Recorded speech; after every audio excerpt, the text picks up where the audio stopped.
பணம் கூரையை பிச்சுக்கிட்டு கொட்டணுமா? அது எப்படின்னு தாங்க இந்த வீடியோவில் பார்க்க போகிறோம். வீடியோ ஃபுல்லாக ஸ்கிப் பண்ணாமல் பாருங்கள்.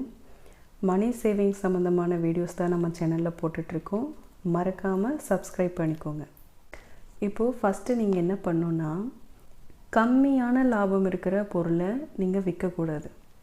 அதாவது இந்த ₹1 ₹2 லாபம் இருக்கிற பொருள். இப்போது ஒரு ஷாம்பு பாக்கெட்டே எடுத்துக்கோங்களேன். இப்போது செல்லர் டீலர்கிட்ட பாக்ஸாக விற்பார். டீலர் கடைக்காரர்கிட்ட சரமாக விற்பார். இப்போது கடைக்காரர்கிட்ட நீங்கள் அதை வாங்கி ₹1 ₹2 லாபம் வச்சு விற்கிறீங்கன்னா, நீங்கள் அந்த ₹1 ₹2 லாபம் வச்சு எத்தனை வருஷத்துக்கு நீங்கள் விற்று சம்பாதிப்பீங்க? நீங்கள் அதை வச்சு சம்பாரித்து நீங்கள் பணக்காரனாகணுன்னா அது எவ்வளோ காலம் விற்க முடியும்? இப்போது நீங்கள் ஒரு கம்பெனிக்கே வேலைக்கு போகிறீங்க. அவங்க உங்களுக்கு இவ்வளோ தான் சேலரின்னு ஃபிக்ஸ் பண்ணியிருப்பாங்க. இப்போது இந்த மாதம் நீங்கள் வேலை செஞ்சால் அந்த சேலரி தான் வரும். இப்போது கம்பெனிக்கு திடீர்னு லாபம் வந்துருச்சு, அதனால் உங்களுக்கு இவ்வளோ எக்ஸ்ட்ரா தரப்போகிறேன் அப்படின்னு சொல்லி உங்களுக்கு எக்ஸ்ட்ரா தரப்போகிறாங்களா? கிடையாது. அதாவது வேலைக்கு போய் பணக்காரன் ஆனவங்கன்னு யாருமே கிடையாதுங்க. அதனால் அந்த பாயிண்ட்டையும் விட்டுருங்க. வேலைக்கு போய் நீங்கள் பணக்காரன் ஆக முடியாது. அதே மாதிரி ₹1 ₹2 லாபத்துக்கு பொருளை விற்றும் நீங்கள் பணக்காரன் ஆக முடியாது. இந்த 2 ஆப்ஷனுமே இல்லை. அப்போது நீங்கள் அடுத்து என்ன பண்ணணும்? அடுத்து நீங்கள் என்ன பண்ணணுன்னா, ஒரு தொழில் தொடங்கணும். அது இப்போ நான் சின்னதாக தொடங்குறேன் அப்படின்ட்டு தொடங்குனீங்கன்னா கண்டிப்பாக அது ஃபெயிலியர் தான். இப்போ சரி நான் புதுசாக இப்போ ஒரு மளிகை கடை ஆரம்பிக்கிறேன், இல்லை ஒரு டீ கடை வைக்கிறேன் அப்படின்னு ஆரம்பிச்சிங்கன்னா, நீங்கள் எல்லா தொழிலையுமே பார்த்துட்டிங்கன்னா இன்சைட் சீக்ரெட்ஸ்னு சிலது இருக்குங்க. அதை நீங்கள் தெரிஞ்சுக்கிறதுக்கே 5 வருஷம் ஆகும். அந்த 5 வருஷம் வரைக்கும் நீங்கள் இந்த தொழிலை ரன் பண்ணி கொண்டு போகிறதே பெரிய விஷயமா இருக்கும். அதாவது இப்போது உங்கள் அப்பா பண்ணாத ஒரு தொழிலை நீங்களாக புதுசாக ஆரம்பித்து கொண்டு போகிறீங்கன்னா அதில் 90% இப்போது ஃபெயிலியர் தாங்க ஆகுறாங்க. நீங்கள் யூடியூப்பில், பேப்பரில், இல்லை டிவியில் அப்படின்னு பார்க்குறீங்கல்ல, அது எல்லாமே நீங்கள் சில சக்ஸஸ் ஸ்டோரிஸ் மட்டும்தான் பார்க்குறீங்க. நொடிச்சு போனவன் கதையெல்லாம் உங்களுக்கு தெரியறதில்ல. சரி, அப்போ பணம் சம்பாதிக்க என்ன தான் வழி அப்படின்னு கேட்பீங்க. பணம் நிறைய சம்பாதிக்கிற தொழில் என்னவோ அதை பண்ணுங்கள். இப்போது உதாரணத்துக்கு ரியல் எஸ்டேட் கூட எடுத்துக்கோங்க. ஒரு வீடு விற்று கொடுத்தா லட்சக்கணக்கில் வரும். ஒரு கார் விற்று கொடுத்தீங்கன்னா 20,000 30,000 அந்த மாதிரி வரும். இப்போது பொருள் உங்களோடது கிடையாது, நீங்கள் பேசி அதை வாங்க வைக்கிறீங்க. இப்போது இதில் பேச்சு திறமை மட்டும்தான் உங்களோடது. நீங்கள் அதை பண்ணினாலே பணம் ஈஸியாக சம்பாதிக்கலாம்.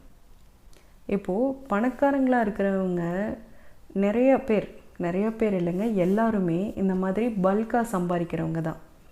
நீங்கள் சின்னதாக லாபம் வச்சு சின்னதாக சம்பாதிக்கிறேன் அப்படின்னீங்கன்னா அந்த சின்ன அமௌண்ட்டு தான் உங்கள் கையில் இருக்கும். நீங்கள் பெருசாக லாபம் வச்சு பெருசாக நீங்கள் ஒன்று பண்ணுறீங்க அப்படின்னா தான் பெரிய அமௌண்ட் உங்கள் கைக்கு வரும். இப்போ நீங்கள் என்ன பண்ணுறீங்கன்னா, இப்போ நீங்கள் ஒரு பொருளுக்கு என்ன லாபம் வச்சுருக்கீங்களோ அது கூட ஒரு 0 மட்டும் சேர்த்துக்கோங்க. இப்போது நீங்கள் ஒரு ₹200 லாபம் வச்சு ஒரு பொருளை விற்றுட்ருக்கீங்க அப்படின்னா கூட ஒரு 0 சேர்த்து அதை 2000 மாற்றுங்க.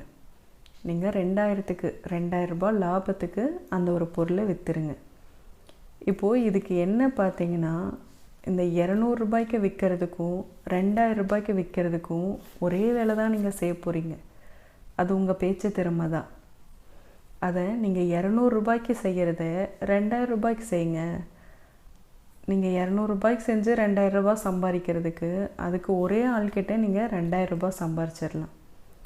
இந்த மாதிரி உங்கள் பேச்சு திறமையை வளர்த்துக்கிறதுக்கு முயற்சி பண்ணுங்கள். இப்போது ₹200 பொருளை ₹2000 விற்றா யாருங்க வாங்குவாங்க அப்படின்னு நீங்கள் கேட்கலாம். இப்போது ஒரு ஃப்ளிப்கார்ட்டையே எடுத்துக்கோங்களேன். இப்போது நீங்கள் இன்றைக்கி ஒரு பொருளை பார்க்குறீங்கன்னா அது ஒரு ₹500 போட்டிருப்பாங்க.